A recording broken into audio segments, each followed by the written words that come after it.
Diceritakan ada sebuah kisah. Ada seorang ibu yang sangat menyayangi anak tunggalnya.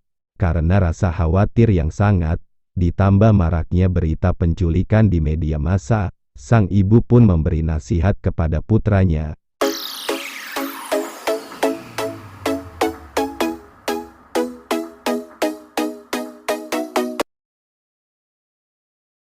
Nah, kalau matahari sudah tidak bersinar lagi, jangan keluar rumah ya, karena saat gelap seperti itulah roh jahat mulai bermunculan.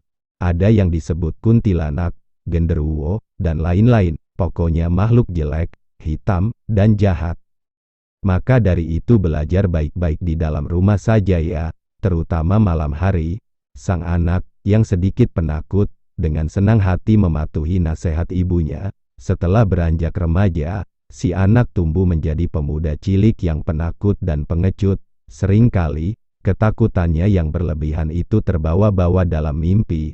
Tidak jarang, ketika tidur ia tiba-tiba terbangun dengan berteriak histeris serta bersimbah peluh ketakutan. Kedua orang tuanya pun menjadi khawatir melihat perkembangan jiwa si anak.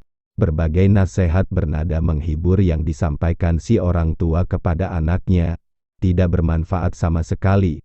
Bahkan, kadang si anak justru merasa orang tuanya berusaha mencelakai dia.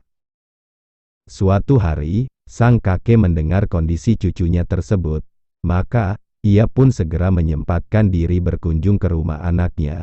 Setelah memikirkan dengan seksama, suatu sore, si kakek mengajak cucunya berjalan-jalan ke pasar malam bersama-sama dengan beberapa orang tetangga dan teman si cucu.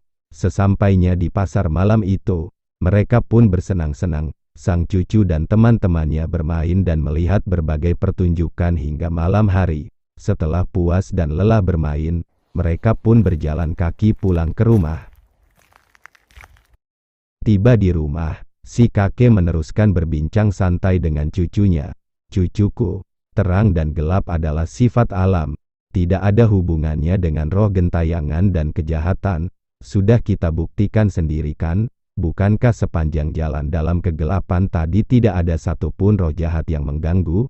Ketahuilah, roh jahat hanya ada di pikiran kamu sendiri. Usir dia dari pikiranmu, maka tidak akan ada yang namanya roh jahat di muka bumi ini. Kakek yang sudah setua ini telah membuktikan sendiri. Ketakutan hanya ada di pikiran kita. Gunakan pikiranmu untuk hal-hal yang baik, maka engkau akan membuat segalanya menjadi baik, indah, dan membahagiakan." Demikianlah, berkat kata-kata bijak dari si kakek, lewat proses waktu, akhirnya si cucu mampu mengubah mindset dan memiliki kesehatan mentalitas yang positif. Ia pun tumbuh jadi pemuda yang pemberani. Ketahuilah, mendidik anak dengan nada ancaman atau dengan menakutinya, walaupun untuk tujuan yang baik, bisa berdampak buruk dan merusak kesehatan mental, bila tidak disertai dengan pengertian yang benar. Hukum pikiran bersifat universal dan berlaku untuk siapa saja, baik anak-anak atau orang dewasa, yakni, Anda adalah apa yang Anda pikirkan, maka, apa yang kita pikirkan, itulah yang akan terjadi. Anda adalah apa yang Anda percayai. Oleh karena itu, kalau yang kita tanamkan ke dalam pikiran kita setiap hari adalah hal-hal yang negatif, dampaknya akan destruktif atau merusak. Sebaliknya, kalau baik dan positif sifatnya, tentu dampak dalam kehidupan kita akan menjadi positif dan konstruktif. Dari kisah tersebut bisa kita simpulkan, hidup kita adalah ciptaan pikiran kita. Jadi jangan main-main dengan pikiran Anda karena pikiran Anda tidak paham main-main. Pikiran buruk lebih buruk daripada keadaan itu sendiri. Berhentilah mencemaskan sesuatu berlebihan. Ingatlah, khawatir adalah imajinasi pikiran untuk menciptakan sesuatu yang tak diinginkan. Anda mengendalikan pikiran sendiri atau pikiran yang akan mengendalikan Anda.